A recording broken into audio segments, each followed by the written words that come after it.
Pues estoy aquí con el doctor, iba a decir Gerard Moras, no, con el doctor Gerard Carmona, ¿vale? Él hizo su tesis sobre excéntricos, o sea, entrenamiento de fuerza en excéntricos, y la hizo muy bien, básicamente porque no solamente hizo electromiografía, que es lo que solemos, aunque él lo explicará luego mejor, que es el experto, sobre todo porque hacer una tesis implica que tengas que estar revisando todo lo que hay sobre el tema que vas a tratar, ¿no? Esto es correcto, ¿no?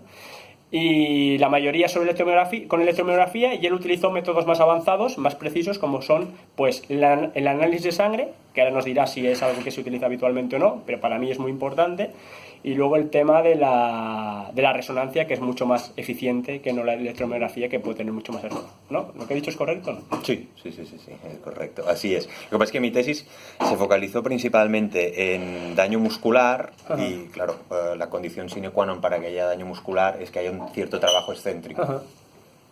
Entonces, bueno, igualmente también, no solamente en el objetivo final de la tesis, también supongo que miraste la eficiencia a la hora de establecer a la hora de revisar los artículos. Sí que miraste si había realmente unos ejercicios que a lo mejor fueran más eficientes, o si no estaba demostrada esa eficiencia a la hora de establecer los ejercicios, o qué relación hay realmente entre el daño muscular y quizás una mayor o menor eficiencia a la hora de prevenir lesiones o mejorar el rendimiento, ¿no?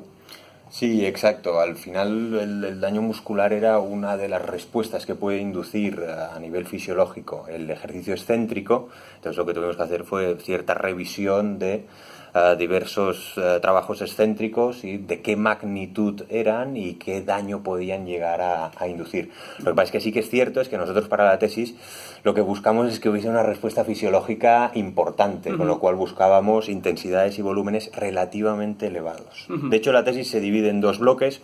Un bloque que son trabajos de laboratorio, en el que hicimos, por ejemplo, trabajo inercial o trabajo excéntrico supramaximal con una máquina gravitacional. Y hay otro bloque que es un trabajo excéntrico de muy alta duración o prolongado en el tiempo, como son en corredores de ultradistancia en cursos de montaña. Porque, por ejemplo, los corredores de ultradistancia tienen mucho daño muscular cuando acaban la carrera. A ellos solo les medimos parámetros bioquímicos. Hay otros trabajos que han juntado parámetros bioquímicos con producción de fuerza, pérdidas en la producción de fuerza. Y sí, hay daño muscular importante, muy importante. Y el problema que nos encontramos es que el ídolo es Kilian Jornet y Kilian Jornet hay uno. Es decir, extraterrestres puede haber alguno de vez en cuando y la gran mayoría de gente acaba muy jodida. Vale. Este tipo de... Pero muy jodida te refieres a nivel articular, a nivel también fisiológico A nivel muscular, porque nosotros trabajábamos con marcadores que al final nos dan una información de cómo queda el músculo después de un determinado ejercicio, después de una determinada competición, etcétera, etcétera. Y los parámetros bioquímicos nos daban una idea de que a nivel muscular había habido una cierta destrucción. O sea que después de acabar este tipo de carreras, de competición, tienes que descansar durante bastante tiempo, ¿no? Exacto, sí. Vale. Sí. Lo que nos da idea este tipo de estudios es, pues bueno, ver la carga interna, de qué magnitud ha sido y qué descanso necesitarían para volver a entrenar e incluso volver a competir. Claro, el problema que yo veo es que la mayoría de gente, ¿no? Evidentemente no tiene acceso a la tecnología que vosotros tuvisteis. Entonces, claro, alguien que corra, ¿cómo puñetas lo hace para saber si puede seguir, cuánto tiempo tiene que pasar de entrenar? O sea, al final es un tema totalmente subjetivo, ¿no? A las sensaciones que tú tengas. Claro, el problema es que todo esto está en un estado muy embrionario. Nosotros, nuestra idea es, al final, a la que consigamos medir una N muy importante de corredores, de corredoras de montaña de diferentes niveles, carreras de montaña de diferentes perfiles, pues tendremos una vaga idea de cuántos días se necesitan para recuperar los niveles basales a nivel bioquímico.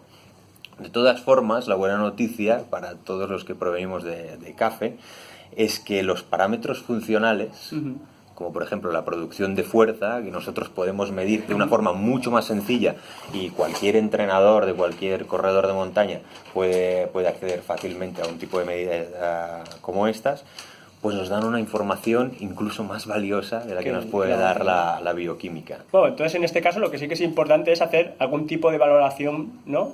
Con un test después de cada carrera para ver realmente cómo está el sujeto. Por supuesto, ¿no? Por lo menos valorar algo que sea, valorar con algo que nos dé información válida y fiable. Y la producción de fuerza la puedes medir desde con una contracción isométrica máxima hasta con una plataforma de contactos y ver cómo evoluciona la capacidad de salto, etcétera, etcétera. Vale. Cambiando de deporte, entre comillas, o sea, ahora me explicas, por ejemplo, esto, ¿no? Que en corredores de montaña, por ejemplo, supongo que debido también al gran componente excéntrico que hay, sobre todo en la bajada, ¿no? Supongo que es por ahí, se produce mucha destrucción. Pero ¿se lesionan tanto como, por ejemplo, otros deportes colectivos donde hay, por ejemplo, muchas roturas de isquio o no? No, claro. Lo que sucede con estos deportes como los de las carreras de montaña es que hay mucho daño muscular, pero las lesiones son relativamente pocas si las comparamos con la incidencia que puede haber de lesiones a nivel de isquiotibiales en el fútbol, por ejemplo, donde las demandas son completamente diferentes y donde la magnitud del excéntrico es intensísima, es muy muy grande, pero en lapsos de tiempo que tienden a ser extremadamente breves. Una aceleración, una frenada, etcétera, etcétera. O sea, en principio, seguramente el componente excéntrico, si miráramos, no sé, la 1RM o la intensidad, sería más elevado en fútbol y a lo mejor por eso sí que tienen más roturas, ¿no? Mucho más elevado, mucho más elevado. De hecho, en las carreras de montaña ellos tratan de minimizar el componente excéntrico. El problema que tienen es que tienen que hacer un montón de pendientes. Sí, al final es el volumen, ¿no? Más que la intensidad en este caso. Por eso, de los ejercicios que valorasteis, ¿cuál era, luego a nivel, pues eso, de gimnasio, estamos en el gimnasio, vamos a elegir ejercicios, ¿cuál sería el que quizás sería más recomendable para un comienzo porque supongo que generas menos daño muscular, con lo cual, pues eso, puedes ir haciendo una progresión hacia uno que te lleva más daño muscular? O sea, ¿cuál crees tú que sería la progresión más adecuada? O estoy equivocado y no es cuestión de ejercicio, sino... Más que una progresión basándonos en el daño muscular, sería una progresión por funcionalidad.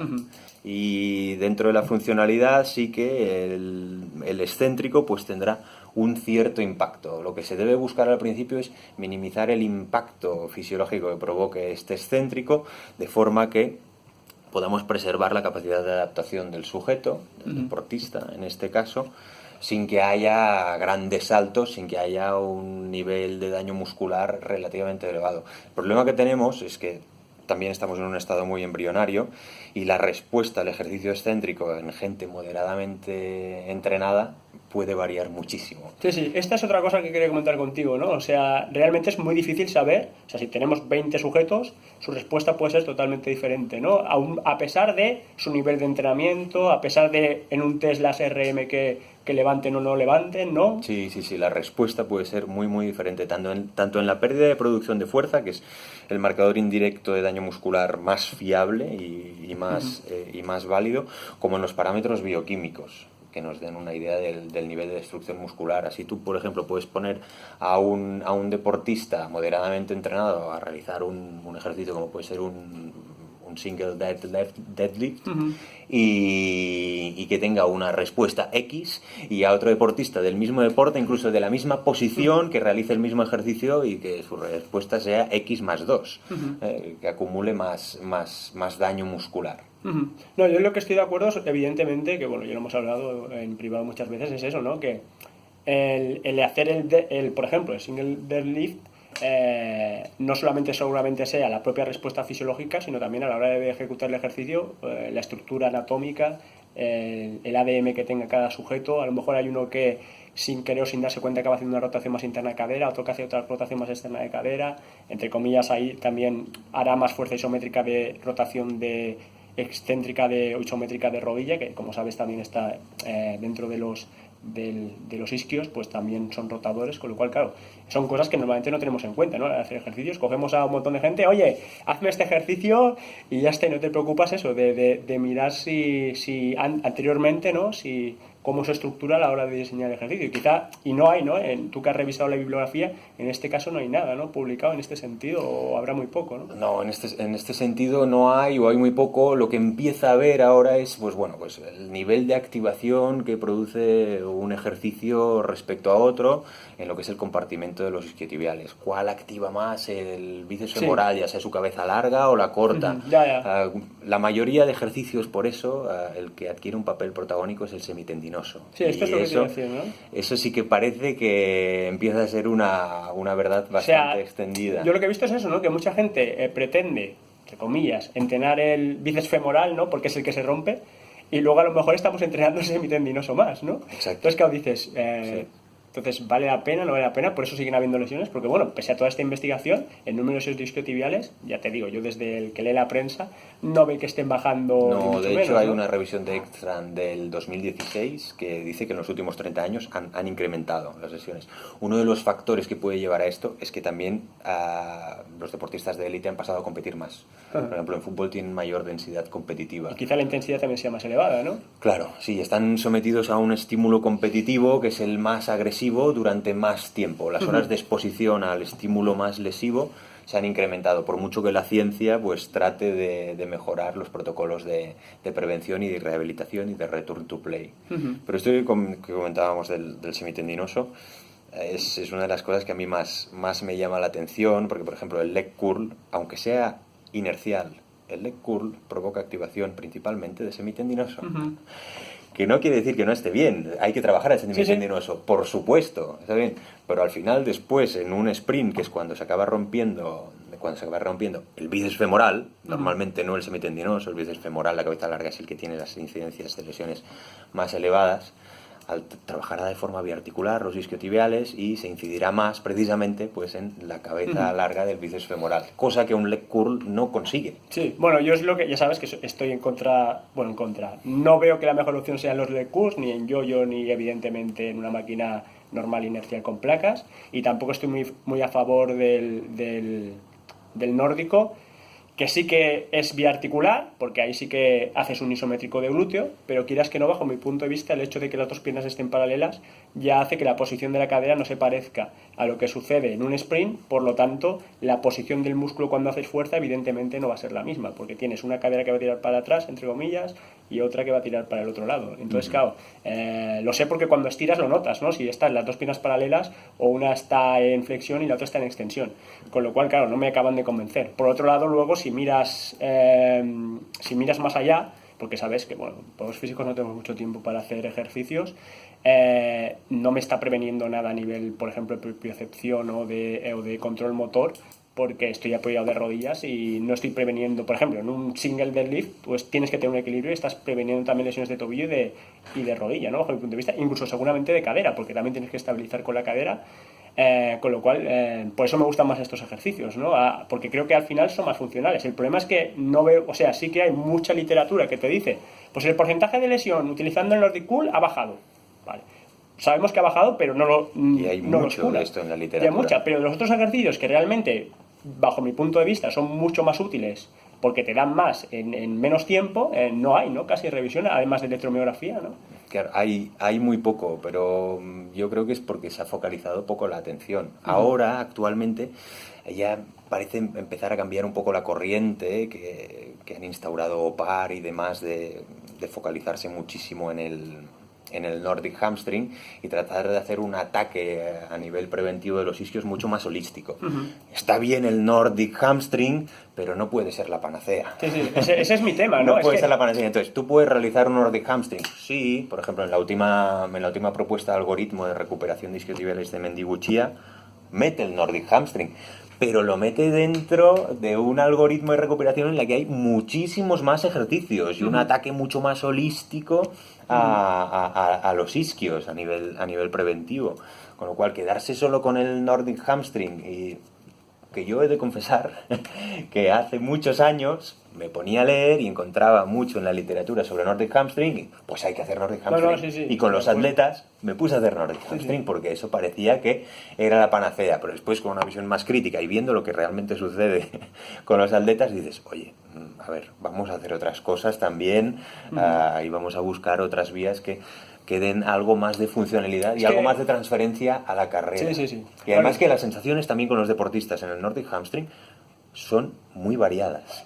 Hay algunos que lo toleran muy mal, y yo al principio no sabía por qué, pero una de las razones puede ser porque inducen mucho más daño muscular y les quedan los isquios mucho más tocados, y otros que lo toleran muy bien y no tienen ningún tipo de problema. Con lo cual el estímulo al final no sabes si es excesivo o si es demasiado poco. Sí, sí. No, yo el problema que veo, primero, el año que más utilicé Nordic, el año que más lesiones tuve, también de la gente que venía de lesiones, es complicado, ¿no? Sacar las conclusiones realmente de por qué suceden las cosas. Ya no lo utilizo y casi no tengo lesiones, pero claro, también ahora antes he trabajado con chicos que tienen muchas más lesiones, ahora trabajo con chicas que es mucho más difícil que se lesionen. Entonces, sí que veo que esta visión holística, o sea, falla a veces en la investigación al entrenamiento, cosa que a lo mejor en nutrición pues sí que se tiene más por la mano. O sea, es decir, en nutrición, por ejemplo, pues se sabe que no existe la pastilla milagro, el alimento milagro milagroso, ¿sabes? O sea, no, es que hay estudios que dicen, por ejemplo, el vino, ¿sabes? Que hay estudios que dicen que el vino es la leche, pero claro, estás mirando un montón de estudios que dicen que el alcohol de bueno no tiene nada, con lo tanto, el vino tiene alcohol, pues hombre, muy bueno no va a ser. Entonces, yo creo que el error que se comete es esto, el no revisar otros artículos que a lo mejor te dan pistas de por dónde van los tiros. Por ejemplo, hay un estudio que hicieron con kettlebell swing, donde se vio que la gente que tenía cortado los flexores de cadera con el test Thomas activaba mucho menos el glúteo. Con lo cual, puede ser por ahí también los tiros, ¿sabes? A lo mejor tienes que hacer un test Thomas y luego mirar el Nordic y ver si tiene relación o no, porque claro, puede ser que hay una relación entre hacer ese ejercicio no a la hora también de destruir, o más o menos, ¿sabes? Porque claro, seguramente activas menos el glúteo, tiras más de isquio igualmente y sobre todo, bueno, cuando haces cualquier tipo de ejercicio de extensión de cadera, ¿no? A lo mejor son cositas que tendrías que mirar. Al final el cuerpo acaba compensando. Tú le pides que realice un determinado movimiento y el cuerpo hará todo lo posible por realizarlo. Sí, sí, sí. Lo que pasa es que es probable que lo realice a partir de compensaciones. Sí, este es nuestro principal problema. Y estas compensaciones lo que llevarán es que trabajen estructuras que no están preparadas para soportar niveles de tensión tan elevados y acaban cediendo. Acaba cediendo el eslabón más débil de la cadena. Sí, sí, bueno, cada vez yo creo que por suerte el entrenamiento, ¿cómo se dice? La ciencia nos lleva por ahí, ¿no? A darnos cuenta de que una cosa que parecía que no tenía nada que ver sí que tiene que ver con lo otro porque acabas compensando, ¿no? Como las lesiones de rodilla con la movilidad de tobillo o de cadera con espalda o rodilla, etcétera, ¿no? Entonces sí que creo que dentro de unos años pues tendremos las cosas un poquito más claras, ¿no? Porque como bien dices, ahora todavía estamos un poco verdes, ¿no? En un estado completamente embrionario. Completamente embrionario. ¿Qué más te iba a comentar? Entonces, para el tema de daño muscular, por ejemplo, ¿tú crees que fútbol, entrenamiento montaña, lo que sea, sí que habría que hacer como mínimo, pues eso, después de cada competición, algún tipo de mini test, ¿no? Donde analices cuál es el estado a nivel de fuerza, ¿no? Sí, por ejemplo, hace poco ha salido un artículo en el que se analizaba el daño muscular que inducía un partido de fútbol, la simulación, no en competición real, y encontraban que hasta las 72 horas no se recuperaban los niveles basales de producción de fuerza isométrica máxima en extensores de la rodilla.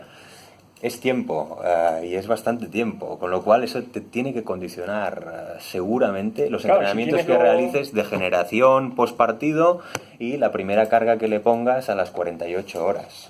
Claro, porque el problema es como tengas partido el miércoles ya has liado, ya no puedes entrenar nada, ¿no? Llegan muy justos. De hecho, con la gente que ha hablado que viene del mundo del fútbol, con equipos de alto nivel, de estos que compiten cada 3 días, lo que hacen es recuperar y el estímulo de entrenamiento es el que les da la competición. Entonces van recuperando, partido, recuperando, partido, estímulo competitivo, y así sucesivamente. Claro, el problema que tienes en fútbol que no pasa en Estados Unidos es el off-season que aquí casi no existe, ¿no? O sea, claro, aquí 2 semanas de vacaciones aquí hay una temporada extensiva, pero plagada de partidos, mientras que en los Estados Unidos tienen una estructura que es mucho más racional, tiene una temporada intensiva, que igual ahí sí que sería algo irracional, pero muy intensiva, pero tienen un off-season en el que se pasan meses preparándose para poder aguantar, claro, con toda la base de entrenamiento de la fuerza, para poder aguantar toda esa estructura intensiva de competiciones. Claro, el problema que veo es eso, que al final quizá en pretemporada acabamos metiendo una caña que tampoco sería la más óptima, ¿no? O sea, como tenemos solo 4 semanas, pues hay que machacar a tope y hasta donde se pueda, ¿no? Claro, yo no lo sé porque no he estado en deportes colectivos más que en el ámbito de la investigación, pero es una de las cosas que me planteo, ¿cómo caray lo hacen? con un mes de preparación en pretemporada para que los jugadores o jugadoras lleguen. Yo hablando ahora, vi la publicación esta, hablando de lesiones, que no serían de isquios que sale en el periódico, sale a Ramón Cuat diciendo que hay niños ya de 7 años que se rompen los cruzados. Mejor, claro, lo que se tendría que comenzar a hacer es el entrenamiento de fuerza en edades más tempranas, ¿no? Para que luego cuando llegues a edades más adultas, entrenamiento de fuerza teniéndolo también como entrenamiento de ADM, entrenamiento compensatorio, entrenamiento, todo lo que engloba el entrenamiento. No haces 4 flexiones, haces el Nordic y ya estás, ¿no? Sino ir mirando, porque claro, no sé si lo has mirado, si hay estudios, pues yo no lo he mirado. Solo sería eso, mis alumnos que tengo que hacen deportes, que les haces algún test y están acortados, no, lo siguiente, ¿sabes? Entonces no sé hasta qué punto, por ejemplo, a nivel de ADM, los futbolistas, pues eso, que están en nivel profesional, tienen realmente acortamientos musculares importantes o no, o evidentemente tienen déficits a nivel de fuerza, ¿no? A lo mejor una opción sería eso, ¿no? Comenzar a entrenar antes Seguro, de hecho, empezar en edades relativamente tempranas el entrenamiento de fuerza, pues, has descubierto que todo lo que lleva son ventajas. Ajá. Con lo cual, un trabajo de fuerza bien planteado. Pues adelante, por supuesto. Sí. Yo creo que esa sería la única opción que tienen los clubes de fútbol y tal. No sé hasta qué punto lo están haciendo, porque bueno, yo no estoy en fútbol, tú tampoco. En hockey lo estamos comenzando a hacer. Evidentemente con niños también es complicado el hacer cosas y tienes que buscar la manera de hacerlo de una manera más lúdica. Pero bueno, yo creo que por ahí tienen que ir los tíos como mínimo ir haciendo un mínimo y cada vez que se van acostumbrando más para darse cuenta de que van a llegar a una edad adulta si han entrenado bien con menos lesiones y menos problemas, ¿no? Con lo cual estaría bien. ¿Y alguna otra conclusión que sacaste que te sorprendiera de tu estudio o de tu tesis? Sí, de una parte de la tesis en la que aún seguimos trabajando, y de hecho espero que los resultados salgan publicando relativamente pronto, porque es algo en lo que llevamos trabajando mucho tiempo. Pues bueno, un mecanismo compensatorio de la cabeza corta del bíceps femoral en el leg curl, en un leg curl supramáximo. ¿Qué sucede? Al ser un ejercicio knee dominant, por supuesto trabaja muchísimo el semitendinoso, como en la mayoría de ejercicios de isquios. Pero lo que nos encontramos por resonancia magnética es que aquellos que tenían más dañado el semitendinoso, que más les había dañado el semitendinoso el ejercicio del leg curl supramáximo excéntrico, empezaban a activar la cabeza corta del bíceps femoral. Y eso nos lleva a pensar que hay un mecanismo compensatorio. De hecho, hay un grupo en Bélgica que habla de lo mismo, el grupo de Schurmans, que dicen que, bueno, empieza a ceder el semitendinoso, deja de producir los mismos niveles de fuerza y el cuerpo seguirá tratando de mantener la flexión de rodilla que tú le digas que quieres que haga y tirará de lo que pueda. Y empieza a tirar de la cabeza corta del bíceps femoral. Sí, bueno, esto es algo que, entre comillas, Boyle, por ejemplo, ¿sabes? Mike Boyle, bueno, hemos hablado de él, que no es un científico, pero bueno, el tío lleva unos años entrenando y entrena a mucha gente, lo cual, si no publicas porque no es científico, porque lo que son datos para publicar debe tener para miles de estudios, ¿no? Entonces, lo que dice, que yo lo veo quizá demasiado simplista, es que la mayoría de las lesiones vienen determinadas por un glúteo débil, es decir, como el glúteo en la extensión de cadera lo tienes débil, no participa, lo que acabas es compensando con la musculatura del isquio, ¿no? En cierta manera es lo que estás explicando ahora. Un mecanismo compensatorio. Lo hemos visto con resonancia magnética. Los datos aún están algo verdes, estamos trabajando en ellos, pero son muy concluyentes en este sentido. Hay una señal importante y cambios significativos en el bíceps femoral de la cabeza corta del bíceps femoral. Con lo cual nos lleva a pensar que ha habido un mecanismo de compensación para poder seguir produciendo esa flexión de rodilla, un movimiento súper simple, súper analítico, sí. Y tampoco se pueden hacer grandes transferencias. Pues en el sprint pasará lo mismo, cuando declina el semitendinoso entonces será cuando se rompe el bíceps femoral. No estoy diciendo eso, simplemente estoy explicando que en un ejercicio muy concreto, muy analítico, hay compensación, y hay compensación medida de forma objetiva. Sí, no, lo que dices es el problema que tienen los estudios, ¿no? Al final lo que medimos es algo muy analítico dentro de un mundo muy global, ¿no?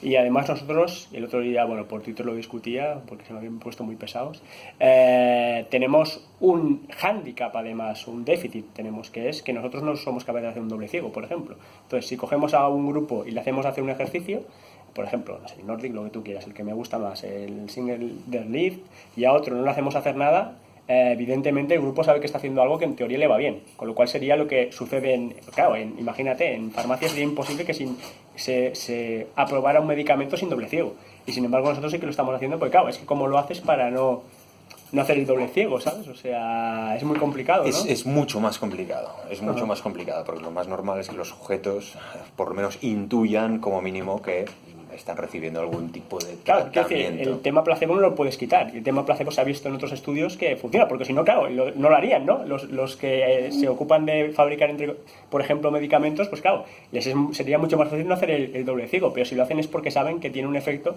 que no te da el 100%, que nunca existe, de fiabilidad a la hora de establecer si eso es válido porque es válido o porque también tiene un componente de placebo que ayuda a la hora de establecer, ¿no? Pues eso, la mejora, ¿no? Ujú. Entonces, pues bueno, por ahí es el tema. No sé si quieres comentar algo más. No. Pues bueno, Esto sería pues nada, espero que os haya gustado la entrevista y nada, si tenéis dudas o lo que sea, yo se las haría llegar al doctor y nada, otra vez supongo que conforme vayas avanzando en investigación te seguiremos preguntando, hacer una entrevista. Sí. Yo creo que a la gente le gustará bastante porque es un tema que, sobre todo por los físicos y tal, nos interesa, ¿no? Incluso en investigación, gente que se dedique, son cosas que está de moda entre comillas, ¿no? El investigar, porque como bien has dicho, es un campo que todavía está verde, ¿no? Embrionario y donde, pues bueno, queda mucho por aprender. Pues nada, muchas gracias. Bueno, a ti, Venga, gracias. nos vemos, hasta luego.